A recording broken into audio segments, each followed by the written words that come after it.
Shalom saudara-saudari terkasih, sidang jemaat yang dikasihi Tuhan. Saudaraku, dalam Suara Gembala kali ini kita akan lanjutkan riwayat dari Yusuf. Kemarin kita sudah mengulang bagaimana Yusuf itu mencapai akan puncak kejayaannya ketika dia diangkat menjadi mangku bumi di seluruh Mesir. Dan itu seketika ya, langsung dari penjara langsung jadi penguasa Mesir. Kita lihat, saudara, bagaimana Yusuf berumur 30 tahun ya pada waktu itu.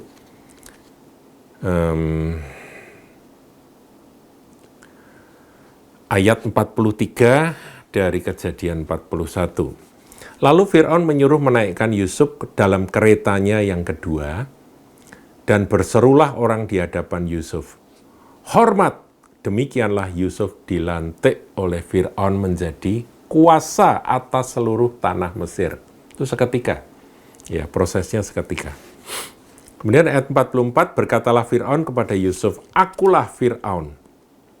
Tetapi dengan tidak setahumu, seorang pun tidak boleh bergerak di seluruh tanah Mesir." Waduh, jadi izin itu harus melalui Yusuf. Lalu Fir'aun menamai Yusuf Safnat Paaneah, serta memberikan Asnat, anak Potifera, imam di On, kepadanya menjadi istrinya. Demikianlah Yusuf muncul sebagai kuasa atas seluruh tanah Mesir.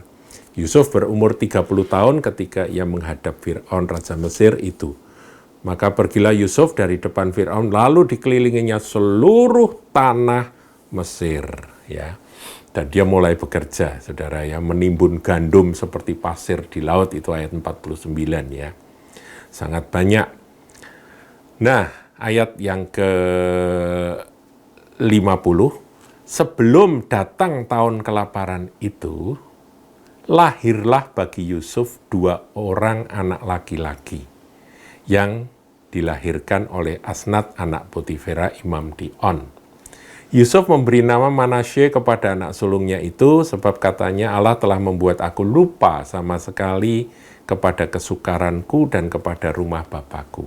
Jadi pada waktu Manasye itu lahir, Yusuf itu sebetulnya masih ingat siapa toh dia itu waktu usia 17 tahun, kemudian terlunta-lunta di pasar budak, jadi pegawai di rumah Potifar, kemudian masuk penjara, dan sampai akhirnya dia menjadi penguasa seluruh Mesir itu.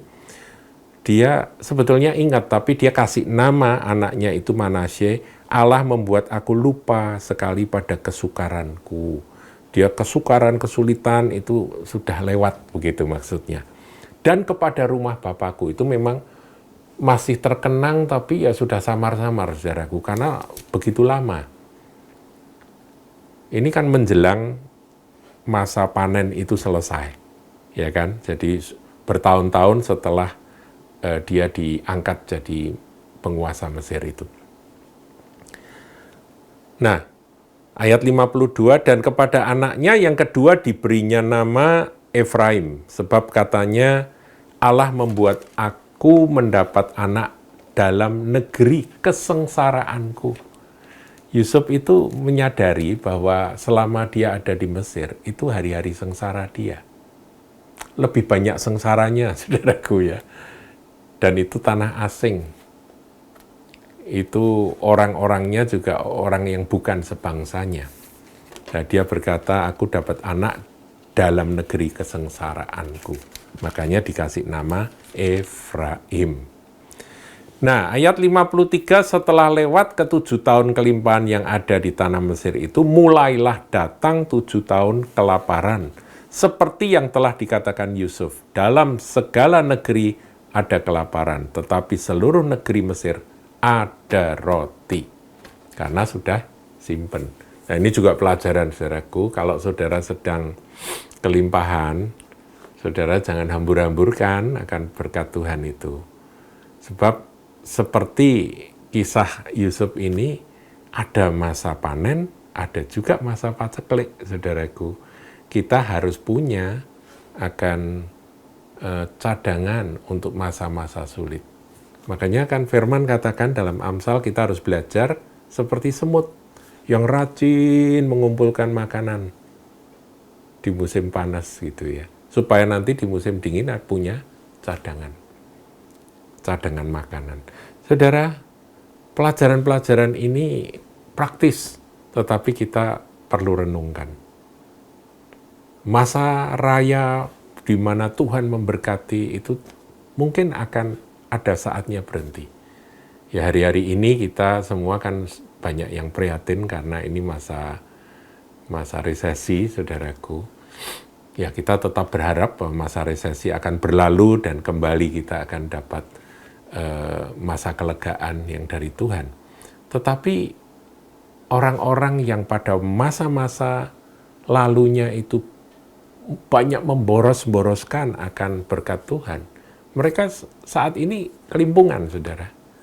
Tetapi orang yang dahulu banyak menabung, banyak menyimpan cadangan untuk masa sulit, mereka tetap bertahan.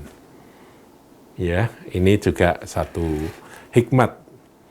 Nah, apakah Yusuf sudah selesai mencapai puncak kejayaannya dan dia bekerja dan pekerjaannya disertai Tuhan dan dia sukses dan dia sangat dihormati, sangat dikagumi oleh bukan saja oleh Firaun tapi juga oleh seluruh rakyat Mesir, karena dengan adanya dia Mesir akan terluput dari masa paceklik tersebut.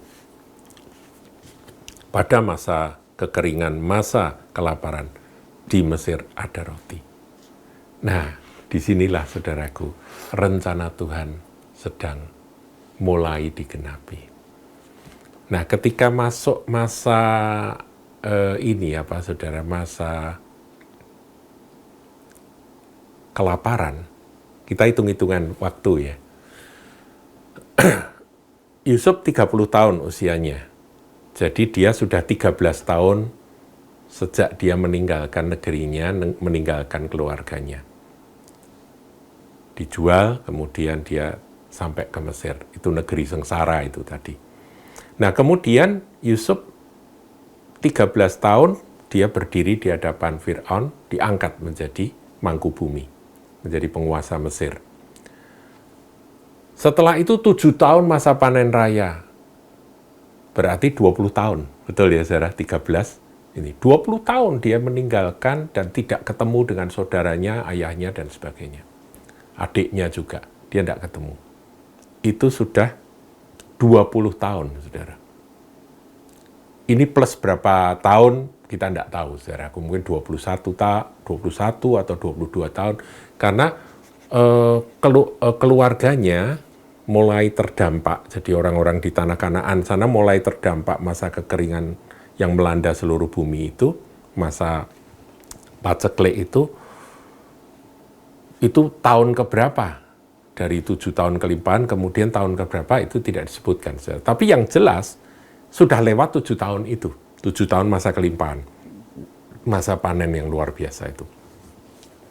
Nah, kita lihat, saudara, di tanah Kanaan, Yakub lihat bahwa di negeri di mana mereka tinggal itu, mereka kekurangan makanan. Sudah tidak ada bahan makanan yang bisa dibeli. Gandum sudah habis. Kemudian Yakub menyuruh anak-anaknya untuk pergi ke Mesir dan membeli. Mereka kaya, tapi tidak ada makanan ya, mau beli apa, saudaraku ya. Punya duit, punya emas, perak, tapi nggak ada gandum, saudaraku ya. Penting mana, saudaraku? Penting makanan atau penting harta kekayaan yang bukan makanan? Ya, makanan itu nomor 1, saudara. Nah, di sini akhirnya Yakub menyuruh anak-anaknya untuk pergi, 10 orang. Benjamin tidak boleh pergi karena Yakub khawatir Yusuf sudah hilang, nanti Benyamin hilang sekalian. Jadi Benyaminnya disuruh nemeni dia. Nah, pergilah 10 saudara-saudara Yusuf itu ke Mesir. Nah, kita lihat, saudaraku, di dalam Kejadian 42, ayat yang ke-6. Sementara itu Yusuf telah menjadi mangku bumi di negeri itu. Dialah yang menjual gandum kepada seluruh rakyat negeri itu. Jadi ketika saudara-saudara Yusuf datang, Kepadanyalah mereka menghadap dan sujud dengan mukanya sampai ke tanah. Sujud dengan mukanya sampai ke tanah. Ya, Yusuf pura-pura nggak kenal, tapi Yusuf tahu. Ya, tanya, kamu dari mana? Begitu ya, dari Kanaan. Tujuanmu apa? Mau beli makanan, Tuan. Kemudian Yusuf pura-pura keras gitu ya, pura-pura bersikap galak gitu. Dia tanya, mau jadi penyusup ya di sini, memata-matai ya, begitu Yusuf. Tapi hatinya Yusuf sudah nggak tega, saudara. Nanti kita lihat bahwa ketika saudara-saudaranya sudah pulang, kecuali Simeon yang disandra, karena Yusuf berencana untuk ketemu sama Benyamin. Dia paling rindu pada adiknya ya, yang dulu waktu ditinggal masih kecil. Ini sudah 20 tahun, saudaraku. Jadi dia demi supaya dapat Benyamin, salah satu dari mereka ditahan, yaitu Simeon ditahan. Nah, setelah Yusuf menyuruh mereka pergi, Simeon ditahan, Yusufnya nangis, saudaraku. Dia nggak tahan, sebenarnya nggak tega ngelihat saudara-saudaranya sujud. Tapi saya perhatikan ada satu ayat yang sebetulnya merupakan kegenapan dari mimpinya Yusuf. Kita lihat ya, ayat 9 dari Kejadian 42. Lalu teringatlah Yusuf akan mimpi-mimpinya tentang mereka. Jadi Yusuf tuh teringat ketika mereka itu sujud itu, oh ini toh maksudnya. Berkas-berkas mereka sujud. Bintang-bintang itu nyembah dia. Ini toh maksudnya. Dia baru tahu, baru ngeh, saudara. Dia sudah hampir lupa dengan mimpi itu, meskipun itu tetap tersimpan rapi di dalam, tapi dia tidak mengingat-ingat. Dia kaget, ternyata dia ketemu lagi dengan saudara-saudaranya setelah 20 years, 20 tahun. Oh ini, saudara, kalau Tuhan punya rencana, prosesnya panjang, itu nanti ujung-ujungnya Tuhan akan genapkan. Inilah Tuhan kita. Dia setia dan tidak ada rencananya yang digagalkan oleh manusia. Tetapi kita juga melihat bagaimana sikap dari Yusuf yang sangat, istilah saya, kooperatif banget gitu dengan Tuhan. Dia mau diapakan sama Tuhan, dia manut saja. Dan disitulah kasih Tuhan, kasih karunia Tuhan melimpah-limpah di tengah-tengah proses penderitaan yang harus dia lalui. Nah, singkat cerita, saudaraku, akhirnya Benyamin bisa dibawa pulang, tapi kita melihat penyesalan. Orang itu kalau jahat, saudara, seperti saudara-saudara Yusuf, itu penyesalannya, aduh, ngeri banget ya, saudara. Itu sudah 20 tahun.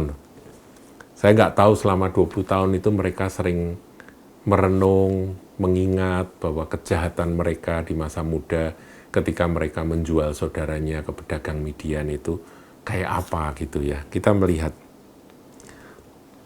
setelah Simeon ditahan, kemudian Yusuf memaksa untuk kamu balik, bawa kemari adikmu, kamu ngaku-ngaku punya adik, mana adikmu, aku mau tahu kamu jujur atau enggak gitu ya. Jadi mereka itu ditekan gitu ya, karena ini penguasa yang luar biasa ya, yang sangat berkuasa ya, saudara. Itulah Yusuf. Nah, buatlah demikian, maka kamu akan tetap hidup gitu ya. Dan seterusnya. Jika kamu orang jujur, biarkanlah dari kamu bersaudara tinggal seorang terkurung, itulah Simeon, saudaraku ya, di rumah tahanan. Tetapi pergilah kamu, bawalah gandum dan untuk meredakan lapar seisi rumahmu. Jadi gandumnya dikasih, saudara, dikasih gandum, suruh pulang. Simeon ditahan karena dia ingin ketemu Benyamin.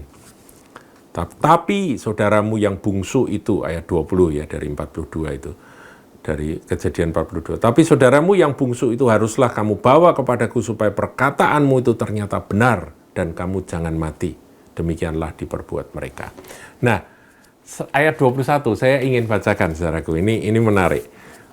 Mereka berkata seorang kepada yang lain, betullah kita menanggung akibat dosa kita terhadap adik kita itu. Dia nggak tahu bahwa yang sedang berbicara itu adalah Yusuf. Karena pakaiannya, karena dandanannya, karena ya sudah 20 tahun nggak ketemu, saudara. Dan berbahasa bahasa Mesir, saudara. Mereka berkata seorang kepada yang lain, ngomongnya itu di hadapannya Yusuf, saudara. Betullah kita menanggung akibat dosa kita terhadap adik kita itu. Bukankah kita melihat bagaimana sesak hatinya ketika ia memohon belas kasihan kepada kita. Tetapi kita tidak mendengarkan permohonannya. Itulah sebabnya kesesakan ini menimpa kita.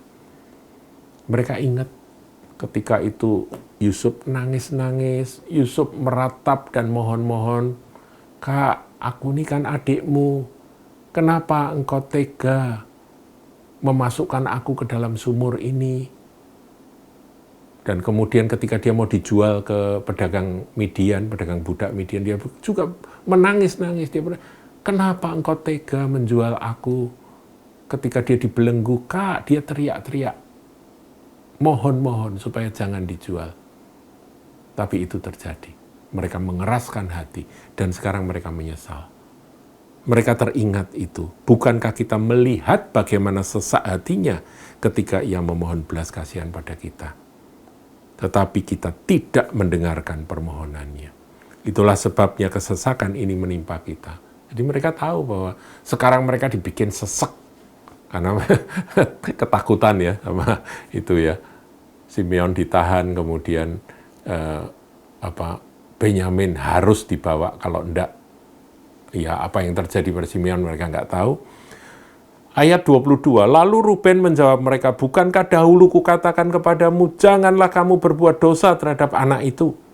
Tetapi kamu tidak mendengarkan perkataanku, sekarang darahnya dituntut daripada kita. Dipikir sudah mati, saudaraku.